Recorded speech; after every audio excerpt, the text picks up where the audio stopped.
Hello every one. ഇന്നത്തെ recipe എൻ്റെ അല്ല കേട്ടോ, എൻ്റെ ഒരു കണ്ണൂരുകാരി ഫ്രണ്ടിൻ്റെയാണ്. കണ്ണൂരിൽ മാത്രം കണ്ടുവരുന്ന ഒരു സ്പെഷ്യൽ ബീഫ് കറി എന്നൊക്കെയാണ് കേട്ടോ അവൾ പറഞ്ഞത്.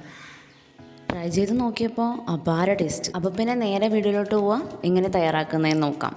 അതിനായിട്ട് ഞാൻ 1/2 കിലോ ബീഫാണ് എടുത്തിട്ടുള്ളത്. അതിലേക്ക് 2 സവാള നീളത്തിലരിഞ്ഞത്, 1/2 ടീസ്പൂൺ മഞ്ഞൾപ്പൊടിയും കൂടി ഇട്ടിട്ട് നന്നായിട്ട് കൈകൊണ്ട് തന്നെ ഒന്ന് മിക്സ് ചെയ്തെടുക്കണേ. ഞാൻ നേരെ കുക്കറിൽ ഇട്ടിട്ട് തന്നെയാണ് മിക്സ് ചെയ്യുന്നത്. ഇനി അതിലേക്ക് ഒരു 1/2 കപ്പ് വെള്ളവും കൂടി ഒഴിച്ചിട്ട് 6-7 വിസിലിട്ട് എടുക്കാം. നിങ്ങൾ എടുത്തിരിക്കുന്ന ബീഫിനനുസരിച്ചായിരിക്കും വേവ്.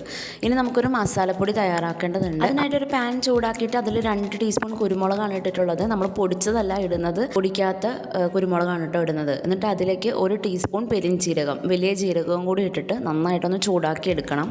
ഇപ്പോൾ ഇത് നന്നായിട്ട് ചൂടായിട്ട് വന്നിട്ടുണ്ട്. ഈ സമയത്ത് നമുക്ക് 1 ടീസ്പൂൺ മുളക് പൊടിയും 2 ടീസ്പൂൺ മല്ലിപ്പൊടിയാണ് കേട്ടോ ആഡ് ചെയ്യുന്നത്. ഈ കറിക്ക് നമ്മൾ മല്ലിപ്പൊടിയാണ് കൂടുതൽ ആഡ് ചെയ്ത് കൊടുക്കുന്നത്. ലോ ഫ്ലെയിമിൽ ഇട്ടിട്ട് വേണം നമ്മൾ പൊടികളൊക്കെ ആഡ് ചെയ്ത് കൊടുക്കാനായിട്ട്. മുളക് പൊടിയും മല്ലിപ്പൊടിയും ഒക്കെ നന്നായിട്ട് കളറൊക്കെ മാറി കിട്ടുന്നവരെ നന്നായിട്ട് ഇളക്കി കൊടുക്കുക. ലോ ഫ്ലെയിമിൽ ഇട്ടിട്ട് വേണം ഇളക്കി കൊടുക്കാനായിട്ട്, അല്ലെങ്കിൽ പൊടികളൊക്കെ കരിഞ്ഞു പോകും.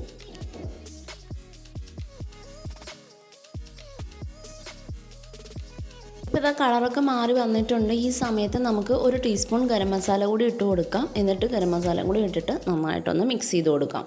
ഇനി വേറൊരു പാനിൽ 2 ടീസ്പൂൺ വെളിച്ചെണ്ണ ഒഴിച്ചിട്ട് 2 ടീസ്പൂൺ ജിഞ്ചർ ഗാർലിക് പേസ്റ്റാണ് ചേർക്കുന്നത്. നിങ്ങൾക്ക് വേണമെങ്കിൽ ചതച്ചിട്ടോ ചെറിയ കഷ്ണങ്ങളാക്കിയിട്ടോ എങ്ങനെ വേണമെങ്കിലും എടുക്കാം കേട്ടോ, പ്രശ്നമൊന്നുമില്ല. ഇനി ഇതിൻ്റെ നന്നായി പച്ചമണം മാറുന്നവരെ ഒന്ന് മിക്സ് ചെയ്ത് കൊടുക്കുക. ഇനി 2 തക്കാളിയാണ് എടുക്കുന്നത്. 2 വലിയ തക്കാളിയാണ് ചെറുതായിട്ട് അരിഞ്ഞെടുത്തേക്കുന്നത്. അതും കൂടി ഇട്ടിട്ട് നന്നായിട്ടൊന്ന് ഇളക്കി കൊടുക്കണം. തക്കാളിയൊക്കെ നന്നായിട്ട് സോഫ്റ്റായിട്ട് ഉടഞ്ഞു വരുന്ന പരുവത്തിലാണ് നമുക്കിത് കിട്ടേണ്ടത്. അപ്പോൾ അതിനായിട്ട് കുറച്ച് നേരം അടച്ച് വയ്ക്കാം. അപ്പോൾ നല്ലതായിട്ട് സോഫ്റ്റായിട്ട് കിട്ടും കേട്ടോ തക്കാളി. ഈ സമയത്ത് നമുക്ക് നമ്മുടെ പൊടികളൊക്കെ ഒന്ന് അരച്ചെടുക്കണം. അതിനായിട്ട് ഒരു ജാറിലേക്ക് ഇട്ടിട്ട് നന്നായിട്ട് ഫൈനായിട്ട് പൊടിച്ചെടുത്തിട്ടുണ്ട് കേട്ടോ. ഇപ്പോൾ തക്കാളിയൊക്കെ നന്നായിട്ട് സോഫ്റ്റായിട്ട് വന്നിട്ടുണ്ട്. ഇനി നമുക്കിതൊന്ന് ഉടച്ചെടുക്കാം കേട്ടോ. ഒന്ന് ചെറുതായിട്ടൊന്ന് ഉടച്ച് കൊടുത്തിട്ട് ആ പൊടി, നമ്മൾ പൊടിച്ച് വെച്ച പൊടി അതിലോട്ട് ചേർത്ത് കൊടുക്കാം.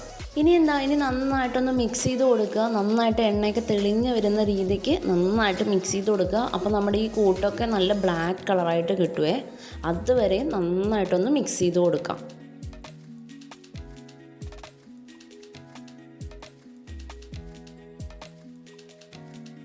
ഇപ്പോൾ നമ്മൾ വേവാൻ വെച്ച ബീഫൊക്കെ നല്ല സോഫ്റ്റായിട്ട് വെന്ത് കിട്ടിയിട്ടുണ്ട് കേട്ടോ.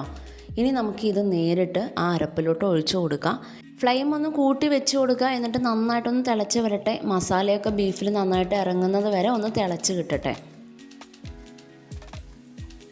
ഈ സമയത്ത് ഉപ്പ് ചേർത്ത് കൊടുക്കാവുന്നതാണ്. ബീഫിനനുസരിച്ച് ഉപ്പ് ചേർത്ത് കൊടുക്കുക. ഞാൻ 1.5 ടീസ്പൂൺ ഉപ്പ് ഇവിടെ ചേർത്ത് കൊടുത്തിട്ടുണ്ട് കേട്ടോ. ഇനി കുറച്ച് നേരം നന്നായിട്ട് തിളച്ച് ഇതിലത്തെ വെള്ളമൊക്കെ ഒന്ന് വറ്റി ഇതുപോലെ നന്നായിട്ടൊന്ന് കുറുകി വരണം. ഇതോടെ നമുക്ക് ബീഫിൻ്റെ പരിപാടി തീർന്നു. ഇനി നമുക്കിതിൽ ഒരു താളിപ്പ് മാത്രമേ അത്യാവശ്യമായിട്ട് വരുന്നുള്ളൂ. താളിപ്പ് കൂടി റെഡിയാക്കുക, അതോടെ ബീഫ് റെഡി. അപ്പോൾ താളിക്കാനായിട്ട് ഒരു പാത്രത്തിൽ 2 ടീസ്പൂൺ എണ്ണ ഒഴിച്ച് കൊടുത്തിട്ട് 1/2 ടീസ്പൂൺ കടുക്, 2 പച്ചമുളക് നീളത്തിൽ കട്ട് ചെയ്തത്, കുറച്ച് കറുവേപ്പില കൂടി ഇട്ടിട്ട് നന്നായിട്ട് താളിച്ച് കൊടുക്കുക. എന്നിട്ട് നേരിട്ട് അതിലോട്ട് ഒഴിക്കുക. ഇത്രയേ ഉള്ളൂ, നമ്മുടെ ബീഫ് ഇവിടെ റെഡി ആയിട്ടുണ്ട്. സൂപ്പർ ടേസ്റ്റിയാണ്. നിങ്ങൾ ഈ കാണുന്ന അതേപോലെ തന്നെയാണ് കേട്ടോ ഇതിൻ്റെ ടേസ്റ്റ്. ഇത് നിങ്ങൾക്ക് പലഹാരത്തിൻ്റെ ഒപ്പമോ നെയ്ച്ചോറിൻ്റെ ഒപ്പമോ ചോറിൻ്റെ ഒപ്പമോ എങ്ങനെയാണെങ്കിലും കഴിക്കാം. അത്ര ടേസ്റ്റിയാണ്. എല്ലാവരും ഒന്ന് ട്രൈ ചെയ്യണം, ഫീഡ്ബാക്ക് അറിയിക്കണം. നമ്മുടെ ചാനലൊന്ന് ഇഷ്ടമായിട്ടുണ്ടെങ്കിൽ സബ്സ്ക്രൈബ് ചെയ്യാനും ലൈക്ക് ചെയ്യാനും കമൻറ്റ് ചെയ്യാനും മറക്കല്ലേ.